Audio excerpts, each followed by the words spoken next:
Hello students, आज आपको Hindi first में जो है आपका लेसन 4। तो लेसन 4 का नाम है समय पर मिलने वाले।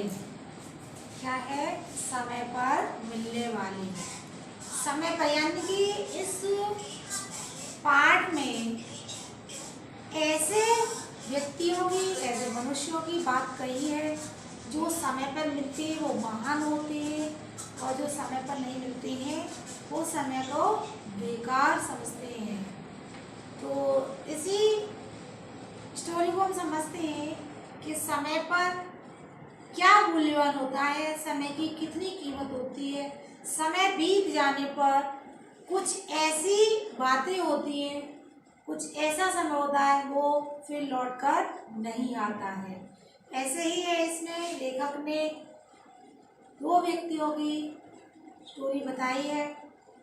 कहा है, उद्देश्य उसका यही निकलता है कि समय की परवाह न करने वाले लोग, मनुष्य या लोग दूसरों के मूल्यवान समय को भी व्यर्थ कर देते हैं।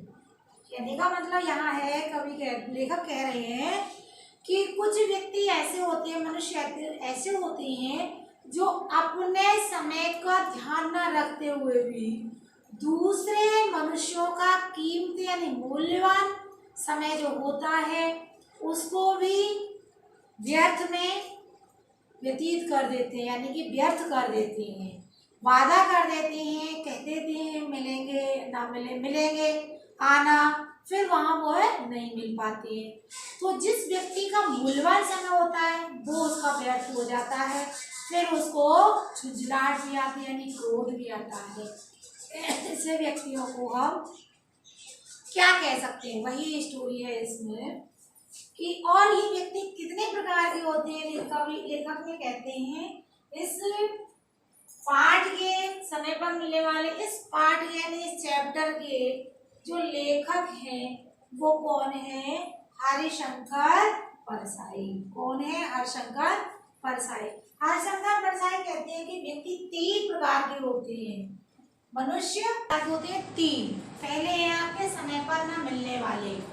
समय पर मिलने वाले कैसे होते हैं, कैसा विस्तार है इसमें बताया है कि जो व्यक्ति दूसरे मनुष्य से कह देते हैं कि आना, वहाँ हम मिलेंगे, ये काम हम आपका करा देंगे, लेकिन जो जाने वाला है जिससे वो व्यक्ति कहता है और जो जाता है वो तो वहाँ अपने समय को समझ करके वहाँ पहुँच जाता है जिसने कहा है, लेकिन जो जिससे कहता है वो वहाँ नहीं मिलता है, उसी को हम कहते हैं समय पर न मिलने वाले मनुष्य। इसको हम क्या कहते हैं? समय पर न मिलने वाले मनुष्य।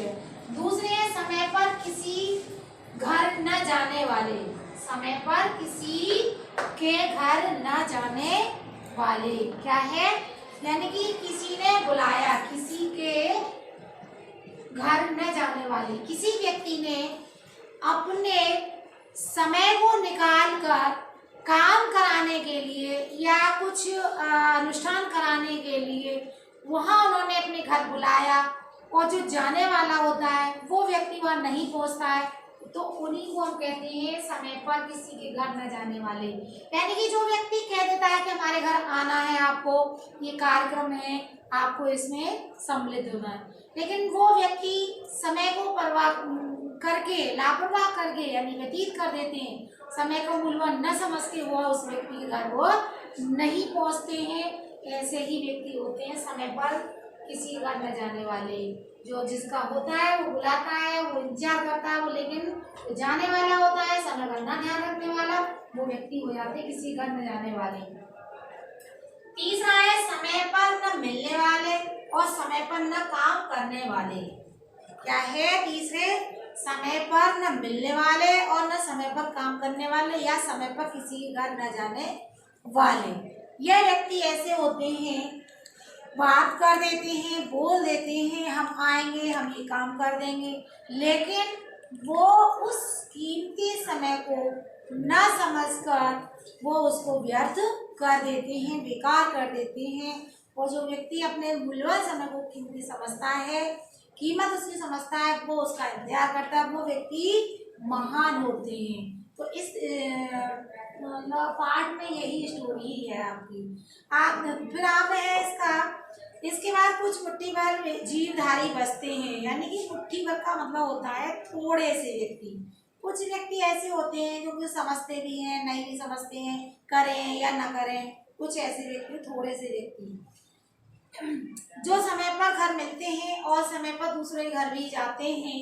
सज्जनतावश हम उन्हें भी आदमी कह सकते हैं। जो व्यक्ति समय पे घर जाते हैं, समय से काम करते हैं, समय पे मिल जाते हैं, समय से बात करते हैं या घर जाते हैं, उन्हीं को हम कहते हैं सज्जन व्यक्ति। उनको क्या कह सकते हैं? सज्जन व्यक्ति।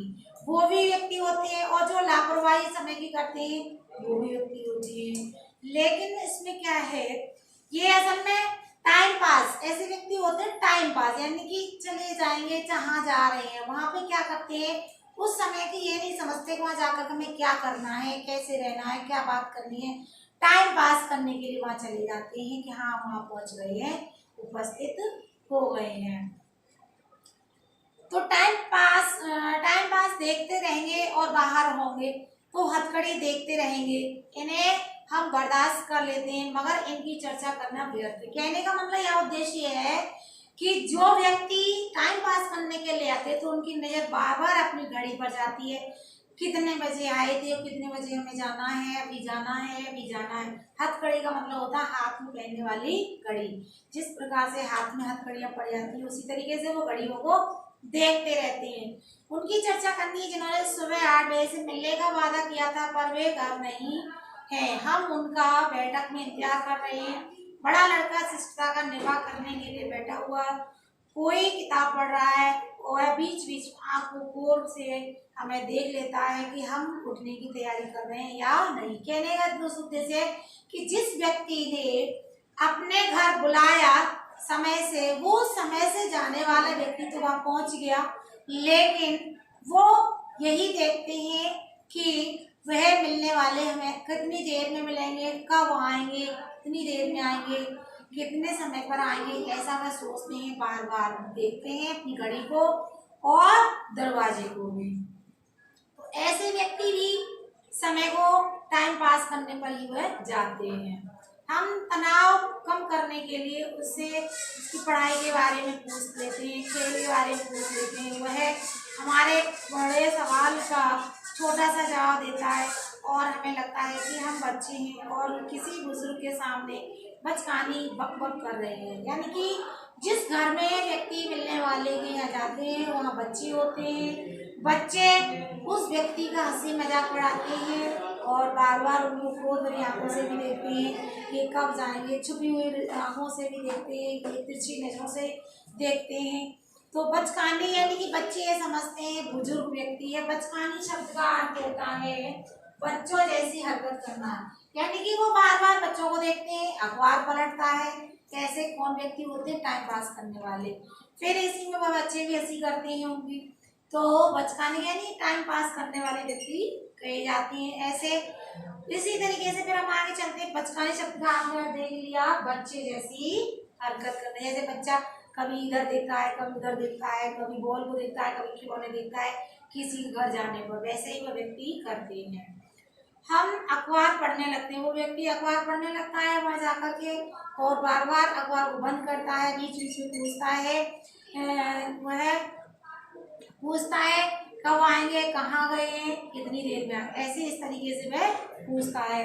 वो पूछता है कब आएंगे, कितनी देर में आएंगे, कुछ जवाब उनको नहीं मिलता है। बच्चे उनसे मना कर देते हैं, पता नहीं पता नहीं। वो सारी बातों पर उनका जवाब का टाल मटोल करते रहते हैं, बातों को टालते रहते हैं। क्या नाम है उसका, कुछ काम धाम है नहीं तो यहाँ बैठे बैठे, वहाँ बैठे, यहाँ बैठे। जिसके पास कुछ काम धाम नहीं है वो क्या करेंगे, इधर बैठेंगे उधर बैठेंगे, अपने टाइम को बर्बाद करते रहते हैं। पर इनकी भी तो आदत है कि जिस जिस जिस से कह रहे थे वो घर आना, वह कह देते हैं और जाने वाले भी चले जाते हैं और बुलाने वाले उनको समय पर नहीं मिलते हैं। यह सब सुनकर हमारा चेहरा लाल हो, यानी कि ये सारी बातें सुनकर वह क्रोध में वो आता है, जो व्यक्ति जिसके घर जाता है वह। मगर हमें जरूरी काम है, आखिर हम उठते हैं, लड़के से कहते हैं अच्छा अब हम जाते हैं, कह देना हम आए थे। वह व्यक्ति जाता है जो जिसके घर मिलने के लिए, लेकिन वह नहीं मिलता है, फिर वो उठते हैं, चल देते हैं, कहते हैं बच्चों से कह देना कि वो घर आए थे। लड़का बहुत कम खुश होकर नमस्ते कहता है और हमें विदा देता है। यानी कि लड़के को इतनी खुशी होती है कि जो व्यक्ति घर बैठा है, बहुत देर से इंतजार कर रहा है, जब वो जाता है तो यही कहता है कि अच्छा हुआ ये चले गए। यानी कि अंदर से किसी के मेहमान के आने पर वह बच्चा खुश नहीं होता है और अनबने धनमन से, यानी कि कुछ उदास मन से, हृदय से उसको नमस्ते कर देता, अच्छा हुआ ये गए। शाम तक वे कहीं मिल जाते हैं तो चौंक कर कहते हैं अरे अरे मैं तो भूल गया, तुम्हें बड़ी परेशानी होगी, मुझे सख्त अफसोस है, अच्छा कल 8 बजे आ जाओ, मैं तुम्हारा इंतजार। फिर वही बात आ जाती है कि उसको जाने वाले व्यक्ति को पता चल गया कि ये थे, पड़ोस में थे, लेकिन उससे मिलने नहीं। अगले दिन वो मिल भी जाते हैं, फिर उससे वही बात करते हैं कल आना है इतने बजे, ऐसा कहते हुए भी वह फिर पहुंच जाते हैं, लेकिन वह फिर नहीं मिलते हैं। ऐसे व्यक्ति जो होते हैं दूसरे के घर जा कर के दूसरों की चिंता न करके, ऐसे व्यक्तियों को हम समय की परवाह न करते हुए कहते हैं कि दूसरे के मूल्यवान समय को भी व्यतीत करते हैं। तो हमें इस पाठ से ये शिक्षा लेनी है कि जिस व्यक्ति से या जिस मनुष्य से कहा जाए समय का ध्यान रखते हुए उस व्यक्ति को बुलाया जाए तो मिलना चाहिए, उससे काम करना चाहिए, और जिसको भी बुलाया जाए वो व्यक्ति भी समय से पहुँचे। बस यही कहानी है स्टोरी में, और इस कहानी के लेखक हैं हरिशंकर परसाई। तो बच्चों हमारा भी आपसे अनुरोध है कि जब आपको पढ़ाया जाए तो आप समय से पढ़िए, समय से याद करिए। इस कहानी से हमारा यही शिक्षा है, अच्छे सज्जन व्यक्ति तभी कहलाते हैं जो सारी इन चीज़ों को ध्यान में रखते हैं, समय का मिलना, समय से काम करना, आलस न करना, किसी घर जाए तो समय से उसका सत्कार भी करना।